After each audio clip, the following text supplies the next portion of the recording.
Hi friends, I'm Arul from Drone Academy. நம்ம இன்னைக்கு இந்த வீடியோ பதிவில் என்ன பார்க்க போகிறோம் பார்த்தீங்கன்னா ஒரு மிகப்பெரிய டவுட் தான் கிளாரிஃபிகேஷன் பண்ண போகிறோம் சரிங்களா.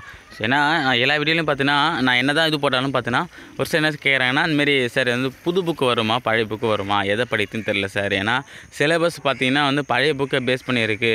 ஆனால் இப்போ எல்லாருமே புது புக்கு படிக்க சொல்கிறாங்க. நான் வந்து 2 புக்குமே படிக்கணும்னு ஒரு சிலர் சொல்கிறாங்க. ஒரு சிலர் வந்து பழைய புக்கு மட்டும் படிங்க, இன்னும் பழைய புக்கிலேருந்து கூட கேள்வி கேட்குறாங்க அப்படின்றாங்க. ஒரு சிலர் என்ன சொல்கிறாங்கன்னா சார் புது புக்கு மட்டும் படிங்க, நான் எதை ஃபாலோ பண்ணதே தெரில சார், கன்ஃபியூஸில் உட்காந்துட்டு இருக்காது இது இதனால் நான் படிக்காமல் உட்காந்துருக்குன்னு சொன்னீங்க. நம்மளும் பொறுத்த வரைக்கும் பார்த்திங்கன்னா எல்லாருமே ஒரு சிலலாம் படிக்கிறாங்க. ஒரு சிலருக்கு மட்டும் என்னென்னா எதனா ஒரு காரணம் ஃபஸ்ட் என்ன சொன்னாங்கன்னா வந்து இந்த தமிழ் இருக்குமா இல்லை சார், தமிழ் இருக்குன்னு சொல்லிட்டு நான் கொஞ்சம் படிக்க ஆரம்பிச்சிடும் அப்படின்னாங்க. இப்போ தமிழ் இருக்குது சிலபஸ் மாறாது அப்படின்னு சொல்லிட்ட பிறகு வந்து புது புக்கா பழைய புக்கா, இப்போ பழைய புக்கா புது புக்கான்னு இதுலேயும் சொல்லிட்ட பிறகு கூட பார்த்தீங்கன்னா என்ன கால்ஃபர் எதுவுமே வரலையே சார், அப்போ இந்த மாற்றம் வராதா, அப்போ இந்த வருஷம் வராதா அப்படின்ற ஒரு டவுட்டு. கால்ஃபர் ரெண்டு பிறகு நான் சொன்ன மாதிரி தான். ஸோ அப்போ என்னென்னா டவுட்டுன்றது கண்டிப்பாக வந்து ஒன்று இருந்துக்கிட்டே இருக்குது சரிங்களா. அதனால் அப்போ இருக்கக்கூடிய ஒரு விஷயம் நீங்கள் கவலைப்படாதீங்க. இப்போ நம்ம சப்போஸ் வந்து நியூ புக்கு தான் படிக்கணும் அப்படின்னு சொல்லிட்டாலுமே உங்களுக்கு டவுட்டுன்னு ஒன்று இருக்கும்.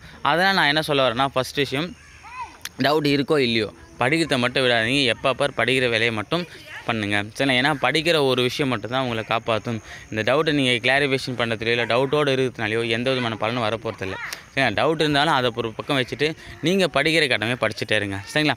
சரி ஓகே, இப்போ நம்ம விஷயத்துக்கு வரும். இப்போ வந்து பார்த்தீங்கன்னா நியூ புக் படிக்கலாமா ஓல்டு புக் படிக்கலாமா அப்படின்னு கேட்டிங்கன்னா என்னை பொறுத்த வரைக்கும் நீங்கள் நியூ புக்கே படிக்கலாம் சரிங்களா. ஏன்னா நியூ புக்கு மட்டும் படிங்க போதுமான அளவு இருக்கும்.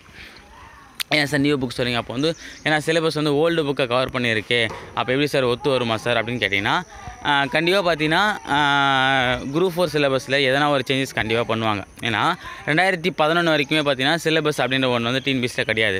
2011 வந்து சிலபஸ் மாற்றணும், ஆட்சி மாற்றம் வந்ததுக்கப்புறம் சிலபஸ் மாறினோடனே தான் என்ன பண்ணாங்கன்னா 2012 13 என்ன பண்ணாங்கன்னா சிலபஸை ஃபஸ்ட்டு சேஞ்ச் பண்ணாங்க.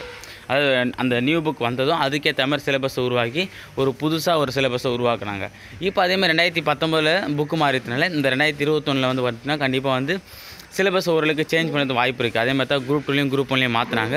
அதே மாதிரியான மாற்றம் அதாவது பார்த்தா தமிழோட சேர்த்து அந்த ஒரு சில அப்டேஷன் பண்ணி வரக்கூடிய புது சிலபஸ் வந்து விடுதல் வாய்ப்புகள் நிறைய இருக்குது சரிங்களா. அதுவும் இல்லாமல் இதுக்கு முன்னாடி கேட்ட குரூப் 4ல் கூட பார்த்திங்கன்னா புது புக்கிலேருந்து கேள்விகள் நிறைய கேட்டிருந்தாங்க. ஒரு சிலர் என்ன சொல்கிறாங்கன்னா சார் பழைய புக்கிலேருந்து கேள்வி வந்துருந்துச்சு சார் அப்படின்னு சொல்கிறீங்க.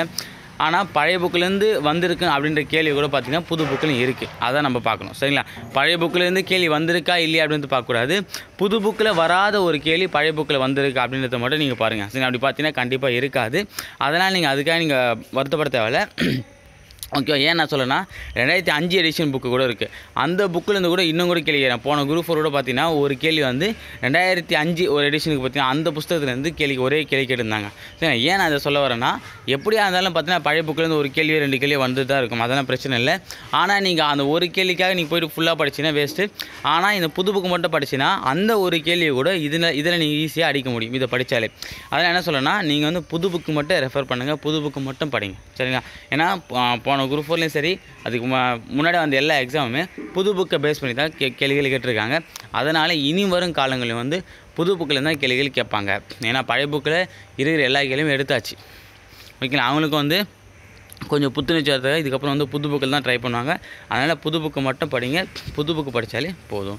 6th 12th வரைக்கும் புக்ஸை வந்து அழகாக பிரிண்ட் அவுட் எடுத்து ஒரு நாளைக்கு ஒரு இயல் அப்படின்ற கணக்கில் படித்தா போதும். கண்டிப்பாக உங்களால் வெற்றி பெற முடியும் ஓகேவா. சரி ஓகே ஃப்ரெண்ட்ஸ், இந்த ஒரு தகவலை ஷேர் பண்ண தான் இந்த ஒரு வீடியோ பதிவு. இந்த வீடியோ பதிவு பிடிச்சிருந்தா லைக் பண்ணுங்கள் ஓகேங்களா. தேங்க்யூ.